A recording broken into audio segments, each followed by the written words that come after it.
मोही recording studio Delhi.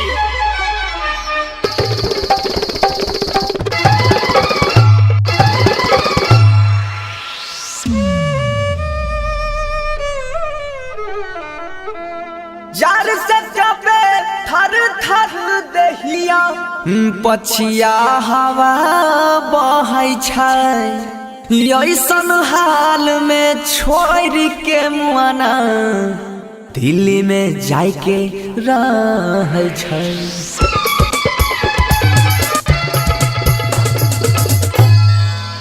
हमर सैया भेज देला कोई रजैया से हो छीन ललकै सासोहर जइया। ठंडी में अब केना के रहबै भौजी गे, ठंडी में अब केना के रहबै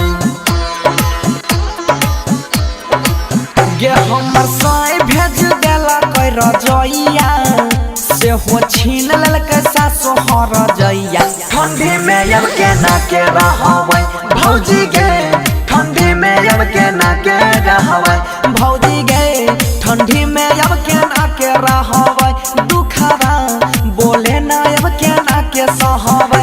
हमर साई भेज देला कोई रजैया आ से हो छीन ललकै सासोहर जइया। ठंडी में अब केना के रहबै भौजी गे, ठंडी में अब केना के रहबै।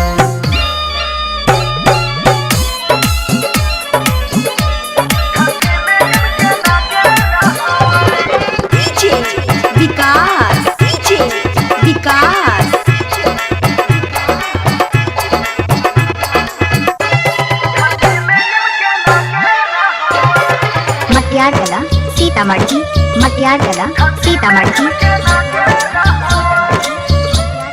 हाँ हाँ जार से देहिया थोड़ा थोड़ा कापै दुखवा के करा से कहबै गे। हे गे सखिया जार से देहिया थोड़ा थोड़ा कापै दुखवा के करा से कहबै गे। पछिया के हवा सट सट बहै के न के अकेला रहबै गे।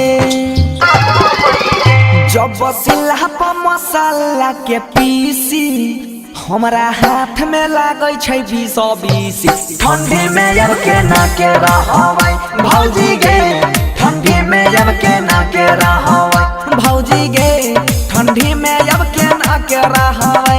इतना दुख बोले ना अब केना के सहबै।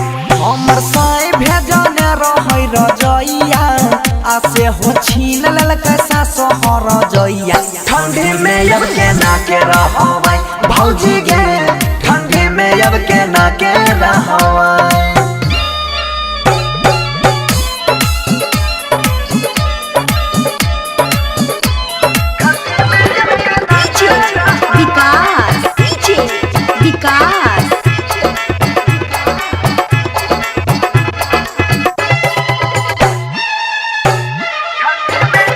मटियारकला सीतामढ़ी, मटियारकला सीतामढ़ी।